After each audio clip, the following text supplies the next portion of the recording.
Bonjour à tous et bienvenue à ce nouveau webinaire organisé par l'INRS et qui va aujourd'hui porter sur l'amélioration de la prise en compte des polyexpositions chimiques en milieu professionnel. Alors tout d'abord, un grand merci pour l'intérêt que vous avez porté à ce webinaire et pour ce sujet. Vous êtes plus de 800 à avoir répondu présent. De nombreuses questions ont été posées auxquelles nous allons tâcher d'y répondre pendant cette heure que nous allons passer ensemble. Je me présente, Bénédicte Larocca, je suis toxicologue à l'INRS et responsable du projet MIXI France. Et je vais animer ce webinaire avec mon collègue Frédéric Clerc, qui est statisticien au département métrologie des polluants. Ce webinaire va se dérouler de la manière suivante. Nous allons d'abord dresser un panorama et voir les enjeux liés aux polyexpositions en milieu professionnel. Ensuite, nous aborderons l'évaluation des risques sanitaires d'une polyexposition chimique avec un outil dédié qui est MIXI France. Ensuite, nous vous parlerons prévention de ces polyexpositions chimiques avant de terminer ce webinaire par des conclusions et quelques réponses aux questions le plus souvent posées. Donc nous allons commencer par les polyexpositions en milieu professionnel. Pardon. Donc il faut savoir que depuis les années 90, des enquêtes de surveillance médicale des risques professionnels sont réalisées en France tous les 5 à 10 ans et elles permettent de dresser les principaux risques professionnels auxquels les salariés du secteur privé et de la fonction publique sont exposés. Dans ces risques professionnels, bien sûr, sont présents les risques chimiques. Si on regarde plus précisément la polyexposition, il faut savoir que l'amélioration de la prise en compte de cette polyexposition aux agents chimiques est une des actions du dernier plan santé au travail qui vient de se terminer en 2020 et ce sera une des actions du futur plan santé au travail, le PST4, qui débute en 2021 et qui est en cours de finalisation, avec le but de vraiment étudier les conditions réelles d'exposition des salariés en milieu professionnel. Il faut savoir qu'il existe différents types de polyexposition. Les polyexpositions à plusieurs agents chimiques, ce à quoi on pense le plus souvent, mais il existe aussi des polyexpositions agents chimiques, agents biologiques, avec des nuisances physiques, telles que le bruit ou les vibrations. Ces expositions peuvent se produire en même temps ou de manière successive, dans la même journée ou dans la même semaine, et au final, il en résulte la présence simultanée de plusieurs substances dans l'organisme. Si on regarde un peu plus précisément les données issues de ces enquêtes Summer, alors vous voyez sur ce graphique l'évolution du pourcentage de salariés du secteur privé exposés à des agents chimiques pendant la semaine précédant la réalisation de l'enquête. Donc on voit qu'il y a une hausse entre 1994 et 2003, et depuis 2003, il y a une diminution du pourcentage de salariés exposés avec un retour un peu en dessous de celui qui était observé en 1994. Si on regarde précisément les résultats obtenus dans la dernière enquête Summer en 2017, on voit qu'un tiers des salariés sont exposés à au moins une substance chimique, et c'est principalement dans le secteur de la construction, de l'industrie, du tertiaire, et aussi dans l'agriculture, même si dans l'agriculture, il faut quand même noter une baisse assez forte depuis 1994 du nombre de salariés exposés. Ce sont principalement les ouvriers qualifiés et non qualifiés qui sont les plus exposés, avec plus d'un salarié sur deux concerné. Si on regarde plus spécifiquement la polyexposition, cette enquête nous apprend que 15% des salariés sont exposés à au moins 3 substances chimiques. De nouveau dans la construction, principalement avec un tiers des salariés, des ouvriers qualifiés et non qualifiés les plus concernés. Si on fait un petit focus sur les substances cancérogènes, là on a 10% des salariés qui sont exposés à ce type de substances. C'est un niveau qui est certes assez stable depuis 2010, mais qui concerne encore plus d'1,8 million de salariés, principalement dans la construction, les ouvriers qualifiés. Toutefois, il faut quand même nuancer parce qu'il y a des évolutions qui sont assez variables selon les substances. Vous allez avoir des fortes baisses pour les substances qui sont soumises à des contraintes réglementaires, notamment via REACH et le CLP, et vous avez d'autres substances qui vont être en hausse parce qu'elles ne sont pas soumises à autorisation ou restriction. Donc ça, ce graphique vous représente l'évolution de toutes les catégories dont je viens de vous parler, les 3 produits chimiques, le produit cancérogène, et vous avez en plus l'exposition, le pourcentage de salariés qui sont exposés à au moins un solvant. Et là, vous voyez que ce niveau est assez stable, au niveau de 13-14%. L'enquête Summer nous permet aussi de déterminer le top 10 des agents chimiques auxquels les salariés du secteur privé sont exposés. Et dans ces agents, vous allez retrouver l'eau de javel, les alcools, les ammoniums quaternaires, des tensioactifs, des carburants. Et donc, pour rappel, l'exposition à une ou plusieurs substances concerne plus de 32% des salariés du secteur privé. Comment peut-on faire pour évaluer les effets sur la santé? Alors, il existe deux types d'études que l'on peut réaliser pour déterminer les potentiels effets de substances chimiques. Vous avez tout d'abord les études épidémiologiques, donc qui sont réalisées sur l'homme, chez l'homme. Elles vont être de différentes natures selon la manière dont elles sont réalisées, mais dans tous les cas, elles durent assez longtemps, ça peut aller jusqu'à plusieurs années. Il existe en plus de nombreux facteurs confondants dont il faut tenir compte, à savoir le tabagisme, la consommation d'alcool, qui peuvent avoir des conséquences sur les effets que vous observez. Et en épidémiologie, c'est quand même assez difficile de tenir compte de plusieurs facteurs de risque en même temps. Et c'est typiquement le cas en polyexposition. À côté des études épidémiologiques, il est possible de réaliser des études toxicologiques, donc sur l'animal.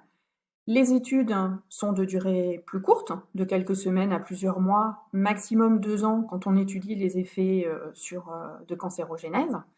Après, chez l'animal, il faut tester au minimum 3 concentrations en plus du témoin, avec un nombre minimum d'animaux pour avoir une puissance statistique qui permet une bonne interprétation du résultat. Et dans le cas de polyexposition, il faudrait faire ça par substance du mélange, mais aussi tester toutes les combinaisons possibles de concentrations et de substances qu'il peut exister dans le mélange qui vous intéresse. Donc là, vous voyez bien que ça peut devenir assez complexe. Pourtant, cette représentation du corps humain schématique vous donne quelques exemples de substances chimiques qui vont avoir des effets sur les mêmes organes ou les mêmes systèmes. Donc typiquement, en haut, vous avez les effets du plomb, du mercure et de leurs composés sur le cerveau. Vous avez les effets sur le rein pour de nouveau le mercure et les hydrocarbures chlorés. Alors bien sûr, ce ne sont que des exemples, c'est très très loin d'être exhaustif. Mais quand on voit ce type de représentation, on peut se demander quels vont être les effets de plusieurs substances sur le même organe quand elles sont présentes en même temps dans un environnement de travail. Et donc là, on rentre dans le jeu des interactions toxicologiques. Donc comme je l'ai dit juste avant, on parle de polyexposition quand vous avez une exposition simultanée ou séquentielle à plusieurs substances. Et ces expositions vont avoir des conséquences qui peuvent être imprévues, différentes de ce qu'on aurait attendu en fonction des substances qui sont présentes dans l'environnement. Parce qu'en fait, une substance peut avoir une influence sur la toxicité d'une autre substance.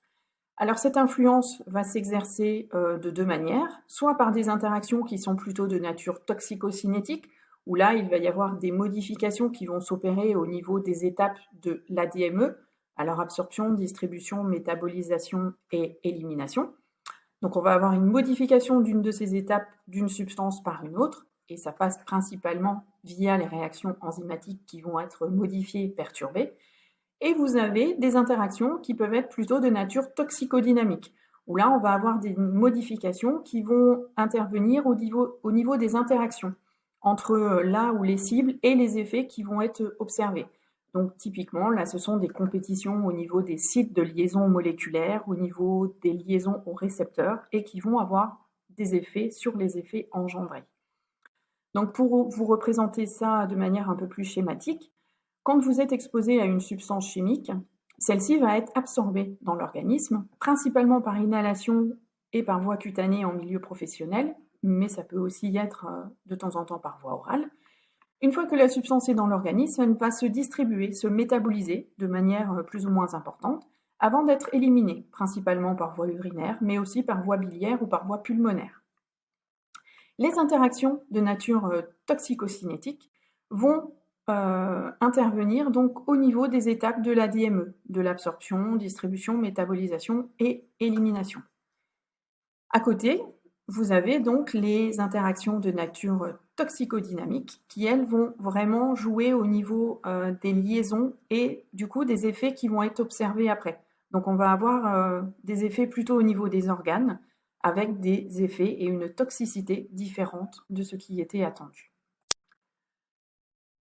Alors pour compliquer un peu l'histoire, il faut savoir qu'il existe 3 types d'interactions toxicologiques. Alors la première, c'est l'absence d'interaction, c'est l'additivité.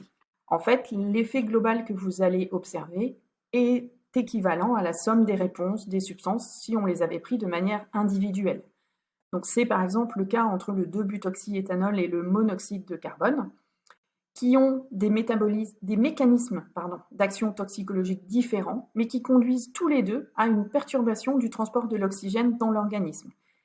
Et donc cet effet est additif entre ces deux substances. Il faut savoir que l'additivité, c'est l'hypothèse qui est prise par défaut, le plus souvent en l'absence de connaissances sur le type d'interaction qui va entrer en jeu dans le mélange qui vous intéresse. À côté de l'additivité, vous avez les interactions avantageuses. Donc là, on parle d'infra-additivité ou d'antagonisme. Et dans ce cas-là, une substance présente dans le mélange va diminuer les effets toxiques d'une autre substance. Et au final, la réponse qu'on va observer, donc les effets, vont être moindres que ce que l'on aurait pu attendre en fonction des substances qui étaient présentes dans le mélange. Donc c'est typiquement le cas entre une coexposition éthanol-méthanol, ou lorsque vous avez une intoxication avec du méthanol, les enzymes vont entrer en jeu pour métaboliser cette substance et former des métabolites qui sont très toxiques, l'aldéhyde formique et ensuite l'acide formique. Si, lors d'une intoxication au méthanol, vous administrez de l'éthanol, il faut savoir que ces deux substances partagent la même voie métabolique avec les mêmes enzymes. Sauf que ces enzymes sont non spécifiques et ont une plus grande affinité pour l'éthanol. Et donc, en présence de ces deux substances, la métabolisation de l'éthanol va être principalement réalisée avec formation de métabolites qui sont moins toxiques que ceux du méthanol. Et donc, au final, on observe une diminution de la toxicité du méthanol. Alors bien sûr, s'il existe des interactions qui sont bénéfiques, avantageuses, il existe bien sûr le pendant, toutes les interactions qui sont néfastes. Et où là, les effets qui vont être observés vont être supérieurs, bien plus importants à ce qu'on aurait attendu. Alors vous allez rencontrer deux types ou deux noms, la potentialisation et la synergie. Alors dans la potentialisation, en fait au départ on peut avoir une substance qui a vraiment peu ou pas de toxicité, mais qui va augmenter la réponse d'une autre substance. Donc c'est le cas entre les solvants cétonés et halogénés, sur lequel je reviendrai juste après. Pardon.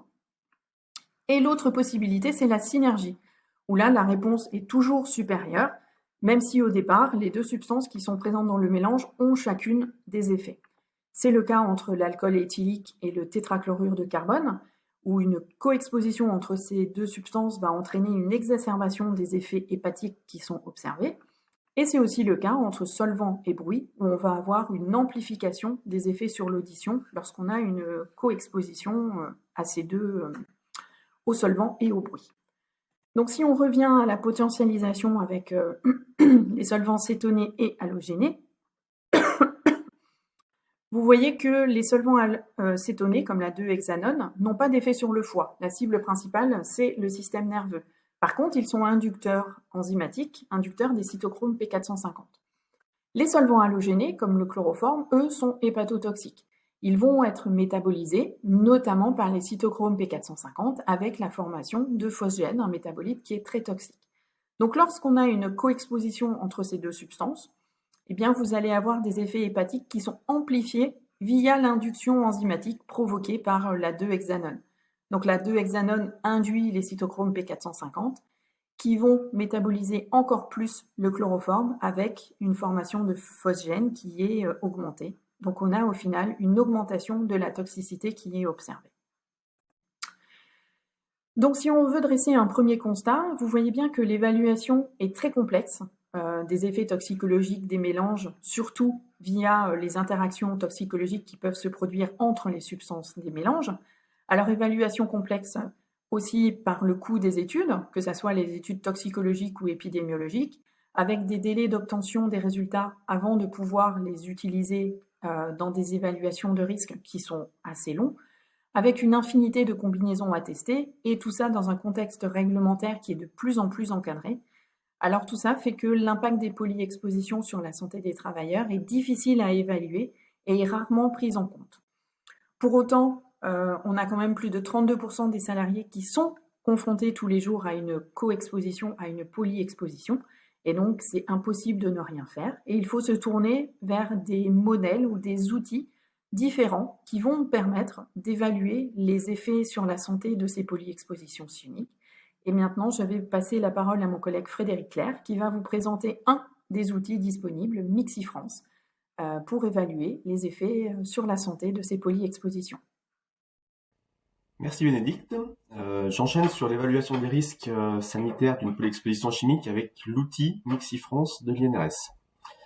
Donc le principe et les origines de l'outil Mixi, eh bien le but c'est d'aider à évaluer les effets sur la santé d'une exposition à plusieurs substances chimiques, un mélange de substances. C'est un outil qui est adapté au contexte français, puisqu'il se base sur les VLEP 8 heures, qu'il s'agisse de VLEP réglementaires, contraignantes et aussi les réglementaires indicatives. Donc c'est un outil qui va s'adresser à tous les préventeurs, un médecin du travail, intervenant en prévention des risques professionnels, infirmiers, techniciens en hygiène et sécurité. C'est très facile d'usage, vous allez le voir, et tout le monde peut l'utiliser. Par rapport à ce que vient de nous expliquer Bénédicte, Mixi s'appuie exclusivement sur l'additivité des effets. On ne prend pas en compte dans Mixi les autres types d'interactions entre substances chimiques. C'est un concept qui a été inventé il y a une vingtaine d'années à peu près. C'était une collaboration entre l'Université de Montréal et l'IRSST. L'IRSST était l'équivalent de l'INRS au Québec. C'était une équipe pluridisciplinaire avec des toxicologues, des épidémiologistes, des médecins du travail, des statisticiens, des chimistes à l'époque et aussi maintenant, puisqu'on a réactivé une collaboration depuis 2020 entre toujours les mêmes acteurs, donc IRSST et l'Université de Montréal, mais l'INRS en plus. L'idée étant de doter les deux outils, MixiFrance et MixiQuébec, d'un corpus de données communes. Il y a des différences entre les deux puisque les valeurs limites ne sont pas les mêmes et les deux outils s'appuient sur les valeurs limites. Mais les données qui sont utilisées dans Mixi, qui sont les données toxicologiques, sont communes entre les deux outils. Les deux outils sont révisés régulièrement en fait par un système de mise à jour des substances. Le groupe de travail choisit sur quelles substances les travaux vont porter, et puis ces substances sont mises à jour de manière assez régulière et sur un ordre de priorité, en particulier selon les actualités réglementaires. Donc comment ça marche concrètement? Eh bien, dans Mixi, on a une substance. Cette substance va être associée à des classes d'effets sanitaires sur la santé. Si je prends un exemple, ici, on a l'exemple du brome. Eh bien, le brome va être susceptible de provoquer 4 classes d'effets. Il va activer 4 classes d'effets, des atteintes oculaires, des atteintes des voies respiratoires supérieures, des atteintes des voies respiratoires inférieures et des atteintes cutanées. En tout, dans Mixi, il y a 24 classes d'effets. Je vous inviterai à revenir sur ce diaporama après pour avoir le détail.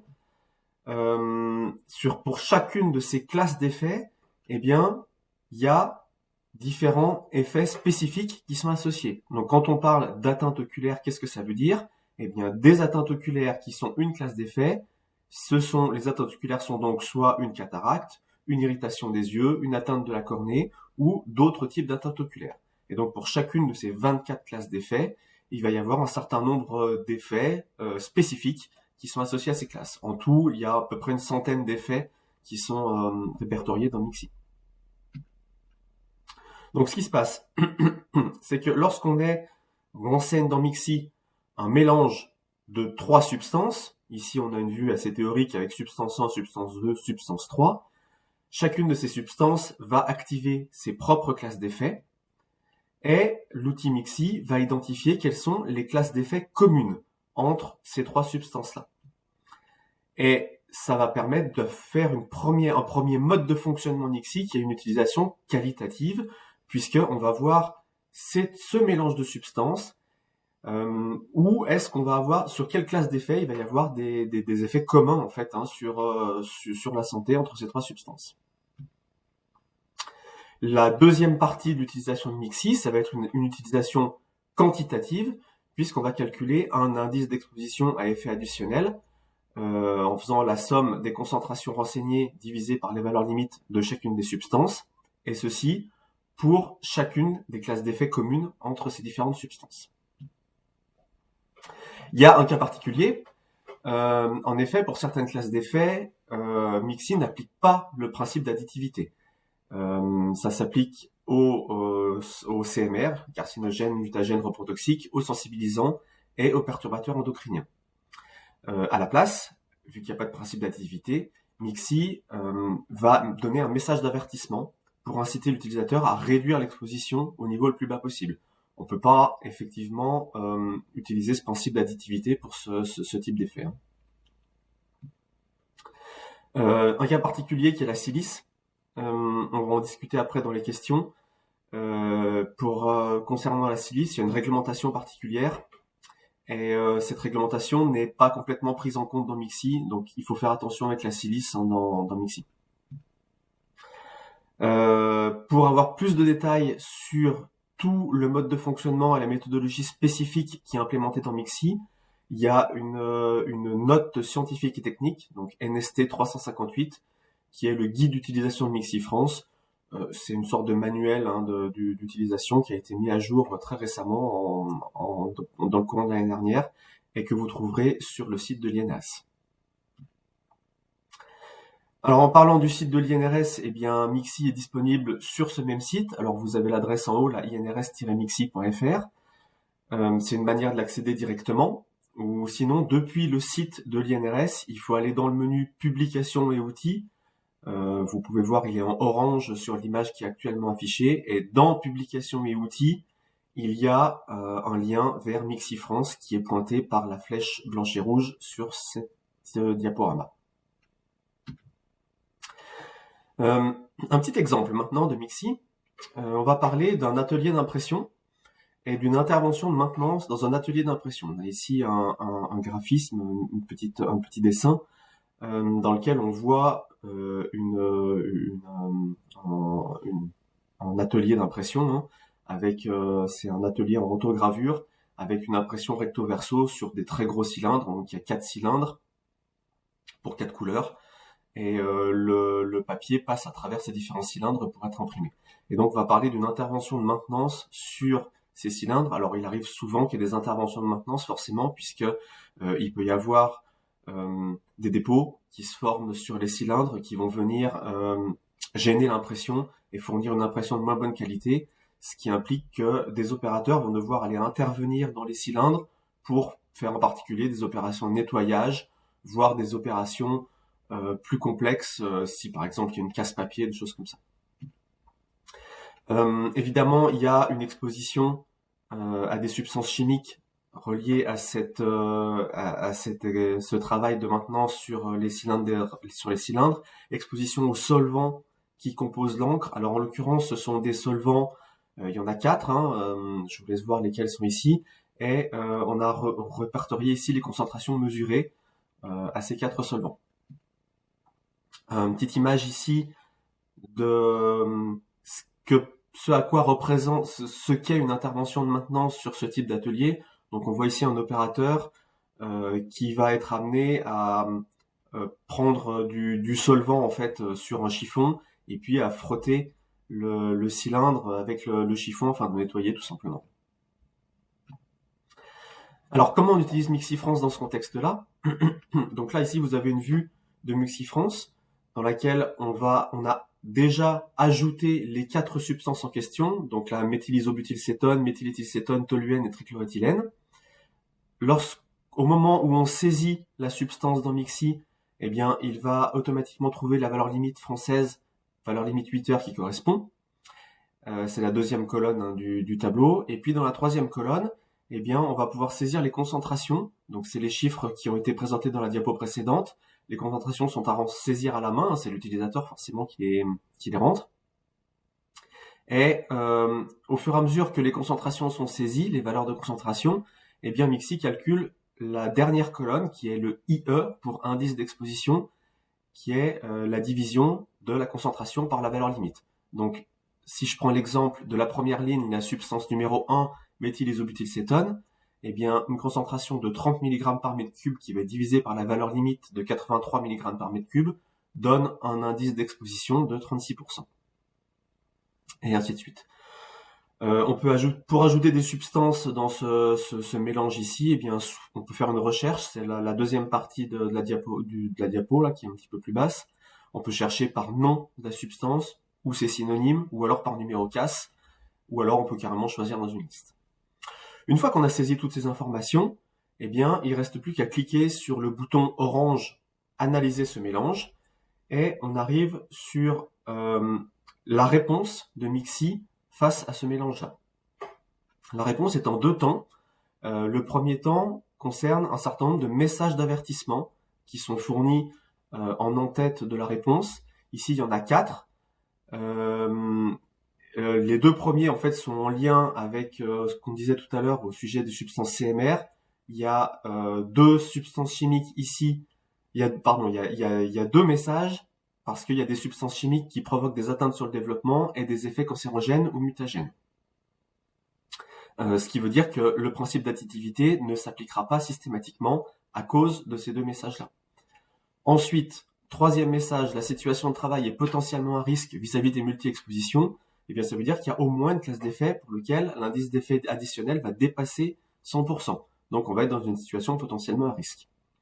Et puis, dernier message qui est fourni en bas, il y a au moins une substance qui va activer les atteintes du système auditif. Donc, une substance qui va être ototoxique, toxique pour l'oreille, ce qui va également rendre les travailleurs plus vulnérables à l'exposition au bruit. Donc, un message pour sensibiliser la polyexposition aussi aux effets physiques qui vont pouvoir être en lien avec ces substances chimiques. Donc ça, c'est la première partie de la réponse de Mixi. Deuxième partie de la réponse, eh bien, c'est un tableau qui va récapituler les différents effets, les différentes classes d'effets et les indices d'exposition relatifs à chaque substance. Donc, on voit que les 2 premières classes d'effets sont les effets dont je parlais tout à l'heure, les atteintes sur le développement et les effets cancérogènes ou mutagènes pour lesquels on ne calcule pas d'indice d'exposition à effet additionnel. C'est pour ça qu'il y a NA dans la première colonne. Et ensuite, en dessous, on va avoir la liste, l'ensemble des classes d'effets sanitaires qui vont pouvoir être activées par le mélange. Toutes les substances ne vont pas activer toutes les classes d'effets. Si je prends l'exemple de la ligne numéro 3, les atteintes oculaires, eh bien, on a un IAE de 127%, donc potentiellement un effet supérieur qui va activer cette classe. Et on a 3 substances qui vont activer les atteintes oculaires, la substance 1, la substance 2 et la substance 4. De mémoire, c'est la méthylisobutylcétone, la méthyléthylcétone, et puis la substance 4, bon, je ne me rappelle plus. Ces 3 substances-là vont contribuer à l'activation de cette classe d'atteinte oculaire avec un dépassement du seuil de 100%, donc de possibles atteintes oculaires. Même chose pour les atteintes du système auditif, mais ce n'est pas les mêmes substances qui vont contribuer à l'atteinte des systèmes auditifs, c'est substance 3, substance 4, les 2 dernières colonnes. Les atteintes du système nerveux central, pareil, on va avoir un seuil qui va être de 100% qui va être dépassé, mise en cause les 2 dernières substances, substance 3 et substance 4.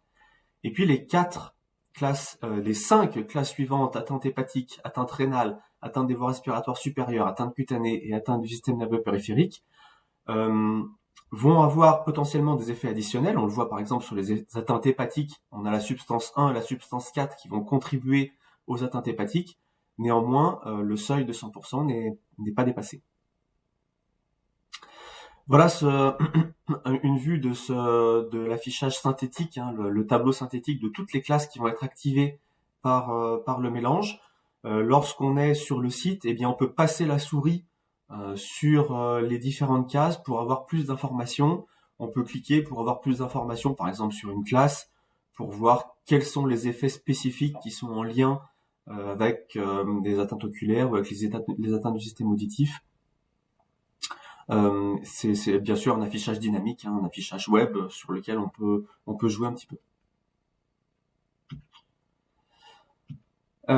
Oui, donc voilà ce que je disais au sujet de mes commentaires tout à l'heure, il y a des petites animations. Donc si je fais un bilan sur cet exemple que je viens de détailler, qu'est-ce qui se passerait si j'avais utilisé une approche monosubstance? Ce qu'on a vu dans le tableau précédent, c'est que pour chaque substance, eh bien, j'ai une concentration mesurée qui va être inférieure à la valeur limite, en utilisation monosubstance une à une. Je pourrais naïvement conclure à une absence de dépassement et donc une situation qui semble plutôt correcte. Mais toutefois, si j'utilise MIXI, donc avec une approche multisubstance, eh bien je me rends compte que même si chacune de ces substances prises de manière unitaire ne va pas avoir de dépassement de valeur limite, eh bien quand je les utilise ensemble, je vais avoir 3 classes d'effets qui vont s'activer avec des indices d'exposition à effet additionnel qui vont dépasser le seuil de 100%, ce qui implique un risque potentiel sur la santé des salariés. On voit bien ici la plus-value d'utiliser cette approche multisubstance dans cet exemple. Troisième partie, concernant maintenant la prévention. Eh bien, on a vu ici qu'on a une situation dans cet exemple qui potentiellement va poser des problèmes. Qu'est-ce qu'on fait après? Comment on s'y prend? Quelle prévention on peut mettre pour prévenir ces polyexpositions chimiques? Eh bien, ce qu'on sait déjà, c'est que ces polyexpositions aux substances chimiques sont fréquentes et sont variées. Il y a plein de publications sur ce sujet-là. C'est un sujet qui est en train de se développer de plus en plus. Et on sait également qu'environ 20% de ces situations à risque ne sont pas détectables si on ne prend pas en compte ces expositions, ces polyexpositions. Donc la situation que je vous ai décrite dans l'exemple de l'imprimerie, c'est à peu près 20% des situations à risque qui sont comme ça. C'est quelque chose qu'on a démontré dans une publication avec nos collègues de l'INRS, qui est cette publication qui est citée en bas de la diapositive. Donc, sachant ça, nous, on cherche à introduire de nouvelles pratiques d'évaluation des risques et de nouvelles pratiques de prévention. L'évaluation des risques à travers MIXI et du coup de prévention en conséquence pour limiter les expositions au mélange de substances chimiques. Donc ça veut dire quoi? Prendre en compte la polyexposition lors de l'évaluation des risques. Eh bien, comme on l'a vu tout à l'heure, développer cette approche multisubstance afin d'identifier les situations où on va avoir un risque associé à certaines classes d'effets qui va pouvoir dépasser ce seuil de 100% sur un indice d'effet, un indice d'exposition à effet additionnel. Et tout ça en restant dans une approche standard de l'évaluation des risques. Alors l'approche standard de l'évaluation des risques, c'est la partie du milieu de cette diapositive avec ses différentes classes. L'approche standard, elle reste applicable dans un système de polyexposition. Puisque la première étape, c'est de toute façon de faire un inventaire des produits, de trier les situations à risque, de les hiérarchiser, de mettre en place un plan d'action. Si besoin, on va passer à l'étape suivante, d'établir une stratégie de prélèvement. Est-ce qu'on a besoin de faire des mesures sur certaines situations avec une création de groupes d'exposition similaires et d'élaborer un plan de prélèvement. Une fois qu'on a élaboré ça, on va potentiellement pouvoir passer une campagne de mesures, donc c'est le troisième carré, mesures sur le terrain, mesures de concentration avec une analyse de prélèvement. Une fois qu'on aura ces mesures, on pourra en faire une analyse statistique et après un rapport pour conclure sur une exposition ou non. Maintenant, il y a tout plein d'outils à l'INRS qui permettent d'utiliser et de mettre en œuvre cette approche d'évaluation des risques. En premier lieu, on a CERICH qui va se situer vraiment plutôt dans les étapes amont d'inventaire des produits, de hiérarchisation des risques et de plan d'action. On va avoir l'outil Altrex Chimie qui va plutôt être sur l'étape d'après, sur la stratégie de prélèvement et le diagnostic d'exposition, l'analyse statistique des mesures. Et puis là-dedans, eh bien, on va avoir MIXI qui va pouvoir être utilisé à 2 étapes.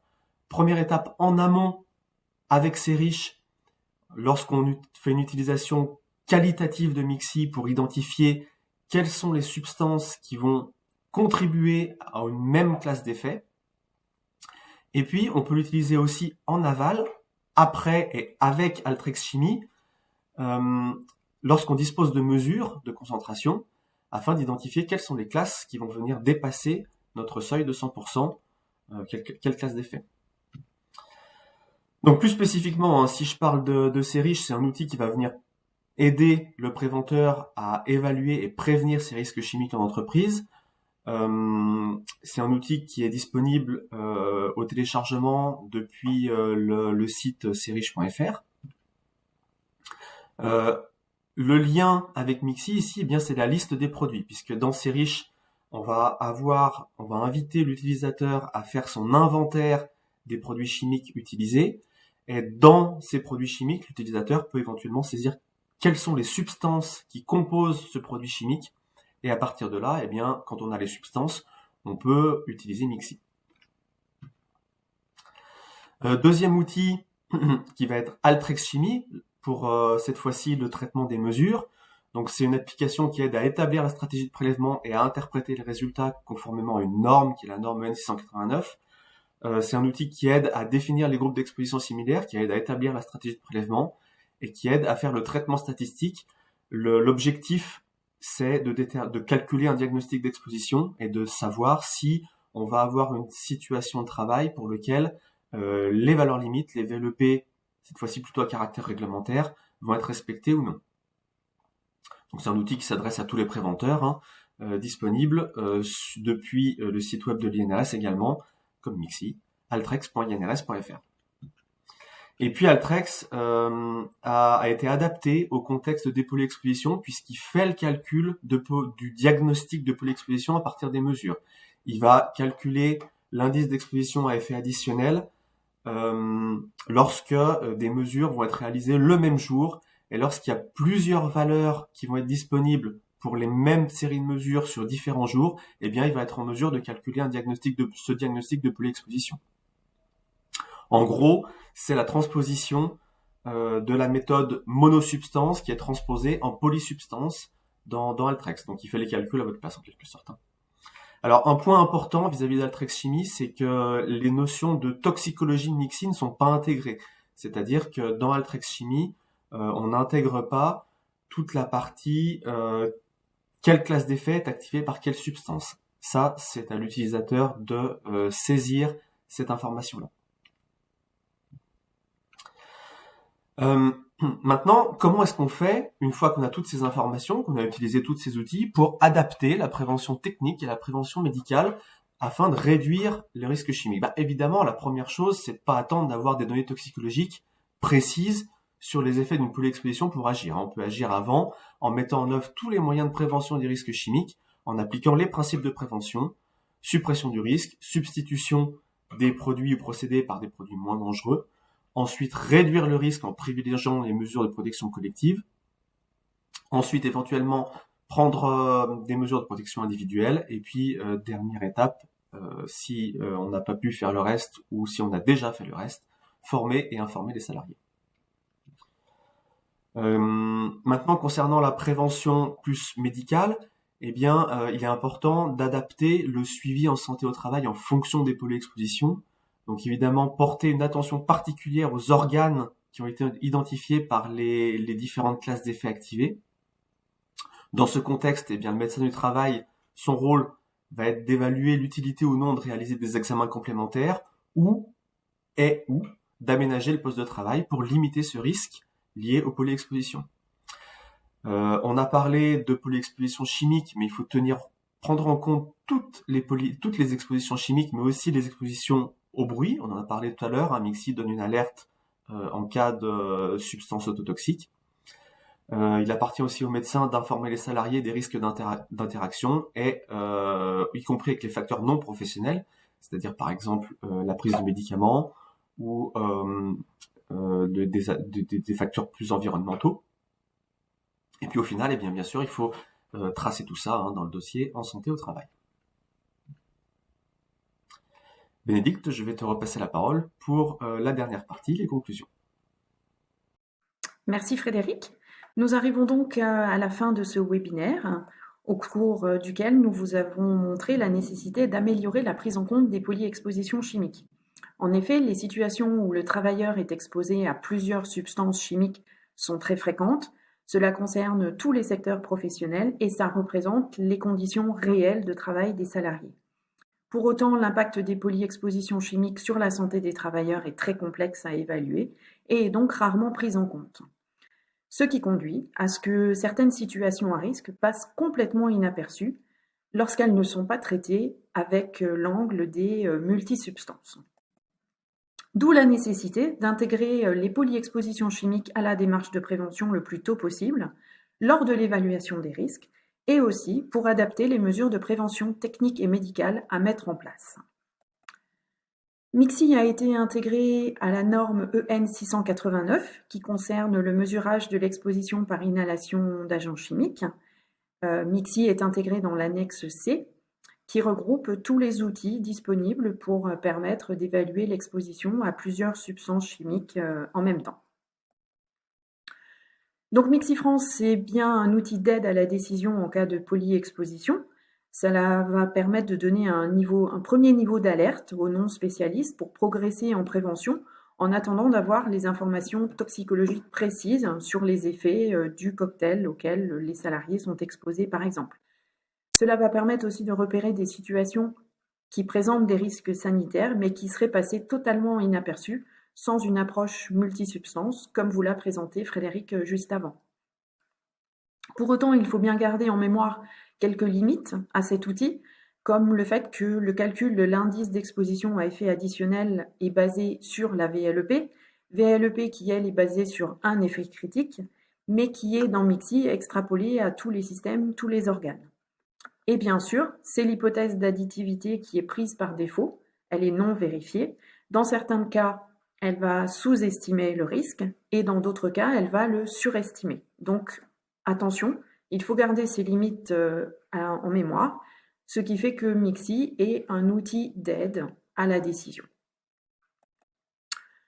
MIXI, nous allons continuer à mettre à jour et à ajouter des substances dans l'outil avec pour objectif à fin 2021 d'avoir toutes les substances soumises à VLEP contraignantes mises à jour dans l'outil. Des évolutions sont en cours de réflexion, comme la prise en compte d'autres risques tels que le bruit ou les agents biologiques, parce qu'évidemment les salariés ne sont pas exposés que à des agents chimiques. Pourquoi pas l'intégration des valeurs limites court terme, et après c'est aussi en fonction de vos besoins et de vos retours lorsque vous aurez utilisé l'outil et que vous aurez vu des pistes d'amélioration possibles. Nous allons terminer ce webinaire par répondre à quelques-unes des questions qui sont revenues le plus souvent dans toutes celles qui nous ont été posées. La première étant la prise en compte des petites quantités utilisées. Alors c'est principalement le cas dans les laboratoires de R&D, dans les laboratoires universitaires, dans les industries pharmaceutiques, où les salariés peuvent être amenés à utiliser de très nombreuses substances chimiques, mais en toute petite quantité. Dans ces cas-là, vous pouvez utiliser MIXI de manière qualitative, c'est-à-dire sans rentrer les concentrations atmosphériques, mais vous listez, vous recensez toutes les substances qui sont utilisées et ensuite vous regardez dans le tableau récapitulatif les systèmes, les organes qui présentent des problèmes liés à toutes les substances que vous avez utilisées. C'est typiquement le genre de situations qui peuvent passer complètement inaperçues sans cette approche polysubstance parce qu'on se dit de manière totalement fausse que utiliser des petites quantités ça ne présente pas de risque particulier, sauf que toutes les petites quantités mises bout à bout, au final, peuvent présenter et avoir des impacts sur la santé des salariés. Donc, attention. Une deuxième question qui revenait assez régulièrement était sur la manière de recenser la polyexposition en entreprise. Alors, la première source d'information pour recenser toutes les substances auxquelles vos salariés sont exposés, c'est bien sûr la fiche de données de sécurité. Donc les FDS des produits que vous utilisez contiennent la composition de toutes les substances actives, donc les substances chimiques qui composent vos produits. Donc il faut prendre toutes les FDS, regarder les substances qui composent les produits et les entrer dans MIXI. À cela, bien sûr, il faut ajouter les agents chimiques qui sont émis lors des procédés qui vont être utilisés, mis en place dans vos entreprises. Et donc en associant les substances qui sont dans les FDS aux agents chimiques émis, vous avez réalisé l'inventaire de toutes les substances qui sont présentes dans votre entreprise. Alors, il existe des outils qui vous permettent de réaliser facilement cet inventaire, Il y a par exemple C-REACH. De nombreuses questions ont été posées sur le fonctionnement de C-REACH, comment l'utiliser, comment le mettre en œuvre. Alors, sur le site de l'INRS, vous aurez de nombreux webinaires, de nombreuses explications sur C-REACH, les différents outils, comment ils fonctionnent, comment vous pouvez l'utiliser. Donc, n'hésitez pas à aller sur le site de l'INRS et de regarder toutes les sources d'informations disponibles concernant C-REACH. On est actuellement en train de réfléchir à une manière de lier C-REACH et MIXI, mais pour l'instant, c'est vraiment en cours de réflexion et il n'y a rien qui est acté à ce jour. Nous souhaitions aborder, avant de terminer ce webinaire, la temporalité des expositions. En effet, au début de la présentation, je vous ai dit que les co-expositions pouvaient se produire lors d'expositions simultanées ou successives à des substances chimiques. Il faut savoir que certaines substances chimiques peuvent persister très longtemps dans l'organisme et de ce fait, vous pouvez avoir des expositions qui sont successives, séparées de quelques jours ou voire d'une semaine, de 2 semaines, mais qui vont aboutir à des co-expositions parce que les substances vont rester dans l'organisme très longtemps. Et donc, même si vous êtes exposé le premier jour d'une semaine à une substance qui va rester dans le corps, par exemple, pendant 15 jours, si la deuxième semaine, vous êtes exposé à une autre substance, mais qui va avoir les mêmes effets, les mêmes cibles, comme les deux substances se retrouvent en même temps dans l'organisme, il y a coexposition et il y a donc risque potentiel pour les salariés. Donc attention à cette notion de temporalité qui peut faire que même des expositions qui sont étalées dans le temps peuvent présenter un risque pour la santé des travailleurs. Avant de terminer, on va revenir un tout petit peu sur le cas particulier des CMR, donc les substances cancérigènes, mutagènes et reprotoxiques. Pour ces substances-là, il n'y a pas d'additivité qui est appliquée. C'est-à-dire que pour les effets qui relèvent, donc les effets cancérigènes, mutagènes et reprotoxiques, aucun indice ne sera déterminé par MIXI. Vous aurez par contre un message d'alerte qui va vous indiquer que vous avez des substances CMR dans votre environnement et qu'il faut bien sûr diminuer autant que possible l'exposition, remplacer, substituer ces substances qui posent problème pour la santé des salariés. Les silices cristallines sont des substances cancérigènes et donc sont soumis aux mêmes règles que tous les CMR dans MIXI. C'est-à-dire qu'il n'y a aucune additivité qui va être calculée. Par contre, à partir du moment où une des silices cristallines sera sélectionnée dans MIXI, il va y avoir un message d'alerte spécifique qui va s'afficher pour vous présenter les dispositions réglementaires particulières liées aux silices cristallines dans la réglementation française. Voilà, elles sont traitées de manière un peu particulière. Donc, on a ajouté un message d'alerte qui va reprendre toutes les informations disponibles. Et si vous voulez encore plus d'informations, vous pouvez vous consulter le guide méthodologique de MIXI, où là, vraiment, les silices cristallines et la manière de les traiter seront beaucoup plus détaillées et vous permettront d'avancer dans la prise en compte de ces silices cristallines dans l'environnement de travail. Alors, nous arrivons à la fin du webinaire. Si des questions subsistent, vous pouvez bien sûr aller sur le site de l'INRS, inrs.fr, où vous retrouverez l'ensemble de nos supports, de nos dossiers web, de nos articles, brochures et documentation. Un dossier sur la polyexposition sera d'ailleurs bientôt mis en ligne. Vous pouvez bien sûr nous poser les questions sur le site de l'INRS via l'assistance et nous répondrons le plus rapidement possible à toutes vos questions. Sachez que ce webinaire a été enregistré et qu'il sera donc ensuite mis en ligne sur le site de l'INRS, mais vous recevrez directement un lien sur votre mail vous informant de cette mise en ligne avec un accès direct à ce replay. Il nous reste à vous remercier pour votre attention, pour une participation très nombreuse et vous souhaiter une très bonne fin de journée. Merci, au revoir.